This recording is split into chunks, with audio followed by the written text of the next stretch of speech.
नबी करीम सल्लल्लाहु अलैहि वसल्लम की इबादत। कुरान मजीद में इरशाद बारी ताला है, ए महबूब करीम सल्लल्लाहु अलैहि वसल्लम अपने रब की तस्बीह किया करें और सुजूद करने वालों में शामिल रहा करें और अपने रब की इबादत करते रहें यहाँ तक कि आपको आपकी शान के लायक मकाम हासिल हो जाए। हजरत हुज़ैफा रज़ी अल्लाह ताला अन्हु फरमाते हैं कि एक रात रसूलुल्लाह सल्लल्लाहु अलैहि वसल्लम ने नमाज अदा फरमाई तो आपने सूरह बकरा की तिलावत शुरू फरमाई। मैंने सोचा 100 आयात पर रुकू फरमाएंगे, लेकिन आप सल्लल्लाहु अलैहि वसल्लम पढ़ते गए। मैं समझा कि पूरी सूरत एक रकत में तिलावत फरमाएंगे, लेकिन आप सल्लल्लाहु अलैहि वसल्लम ने तिलावत जारी रखी यहाँ तक कि मुझे गुमान हुआ इस सूरत पर आप रुकू फरमाएंगे। फिर आपने अगली सूरत शुरू की और उसे मुकम्मल फरमाया और फिर अगली सूरत मुकम्मल फरमाई। आप सल्लल्लाहु अलैहि वसल्लम कुरान मजीद खूब ठहर ठहर कर पढ़ते और जब तस्बीह के मजमून वाली आयत तिलावत फरमाते तो तस्बीह पढ़ते और जब सवाल यानी अल्लाह ताला से मांगने का मौका आता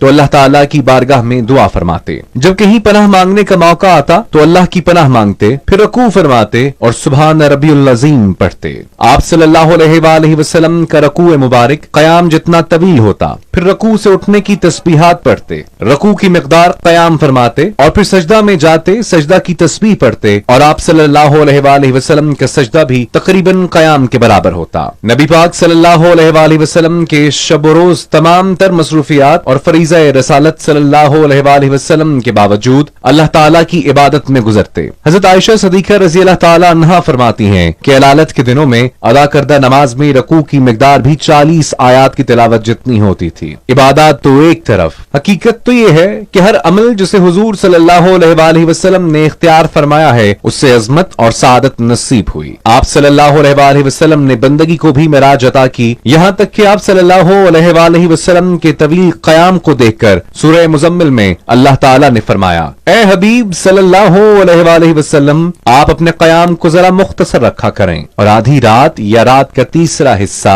या उससे भी कम क़याम फरमाया करें। यह है मुस्तफ़ा करीम सल्लल्लाहु अलैहि वसल्लम की इबादत और ज़ौक़-ए-उबूदियत।